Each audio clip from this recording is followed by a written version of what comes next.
of corporate entities where there's a force majeure, there are legal procedures, and that's why we've appointed a transaction advisor.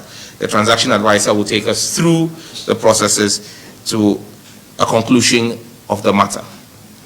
Is there any cost for Telecel carrying this out? AT already has a roaming agreement with Telecel and MTN, and so there is no new cost to this. There's already a technical arrangement that has been approved by the NCA for a national roaming agreement between the two companies. So there's no additional cost to the taxpayer or to AT for this. Graphic, timing of consultation by multi-choice. Well, I would not want to impugn any motive to multi-choice decision to wait till barely 48 hours to the conclusion. Let's just say they saw light at the end of the tunnel very late and realized that the ministry was not going to back down. They realized that Ghanaians fully back the ministry and that the ministry has the support. In fact, this is one action the ministry has taken that has bipartisan support. The MPP has endorsed this, the NDC has endorsed this, CPP, everybody in this country has endorsed this action because Ghanaians simply say we won't pay the exorbitant fees again. The law is also clear. The law says that when you're going to suspend, issue a 30-day notice. In that 30-day window, they have the opportunity to engage to remedy the problem. That's the position of the law. And so multi-choice acting yesterday, 48 hours to the expiration, is fully legal and fully within the law. The law does not say that they must apply and conclude the matter within the 30 days. It says within the 30 days, they must make a move, and they've made that move. Now, they've asked for 30 days. We say we will do 14 days because, again, and that's why I'm chairing the committee myself. As chairman, if it means us meeting on Saturday and Sunday, we will do so. In this ministry, we're a digital ministry. We do 24-hour. We run a 24-hour ministry. My chief director and directors are here. They will tell you, even my deputy minister, on Sunday at 4 p.m. or at 7 p.m., I will send you a message or call you and we work. So this committee will work within 14 days. I'm confident that we will reach finality on what percentage of reduction, because now we've gotten the data we wanted. We'll analyze the data, and on the basis of that, we would come to what is an appreciable reduction for Ghanaians. But like I've indicated, that will not be the end of it. When Canal Plus takes over, we'll engage them again for further reductions. And again, I'm minded that I don't want this committee's work to span longer than the takeover. The takeover is supposed to be end of September. I'll finish whatever negotiations before that takeover happens, so that I have that as my first bite, and then as Oliver Twist, when Canal Plus comes, we'll look for a second one.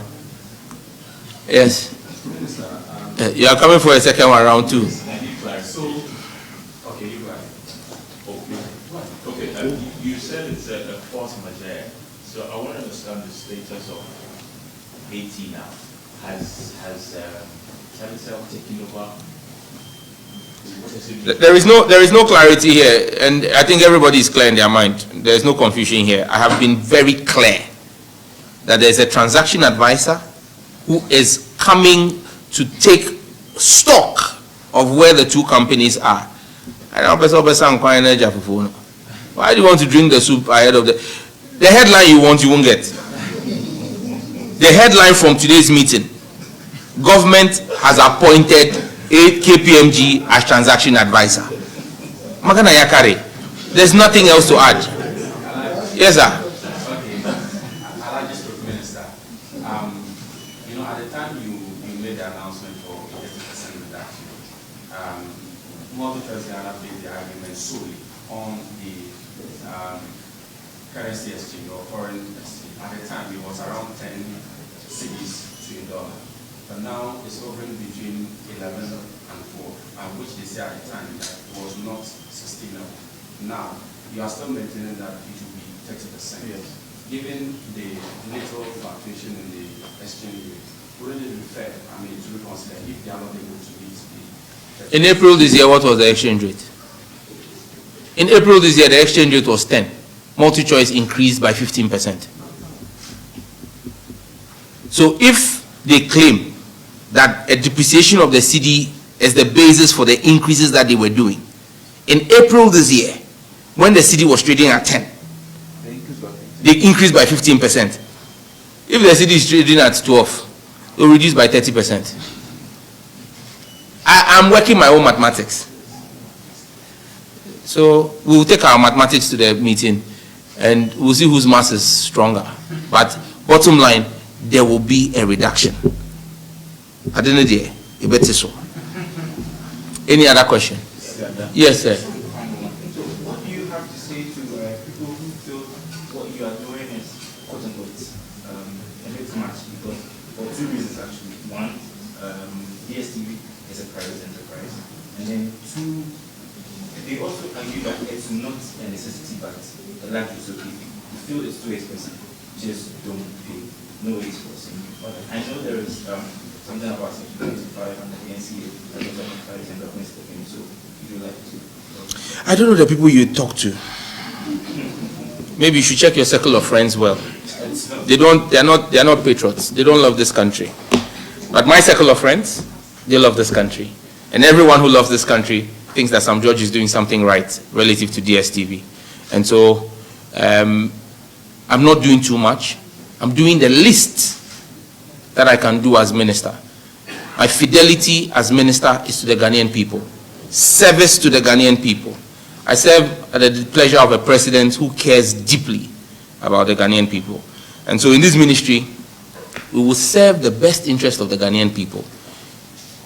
They did not say I was doing too much when we made MTN offer 214 gig instead of 92 gig. They did not say we're doing too much when both Telecel and AT offered 250 gig instead of 190 gig. It's benefits to the Ghanaian people. So any Ghanaian who says that making us pay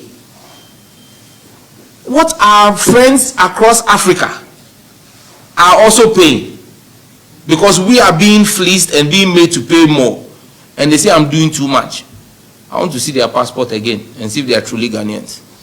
But any true Ghanaian supports the action that we are taking. And I can tell you, I've spoken to Ghanaians from all walks of life, from all strata of society.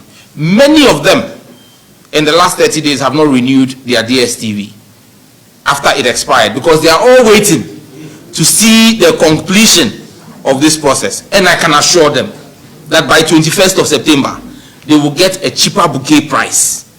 If they don't get a cheaper bouquet price because DSTV after the 14 days refuses to do a reduction, the 30 days would have been up. On the 22nd, we'll enforce the shutdown. Thank you. Have a good day. Enjoy your weekend. Bye-bye.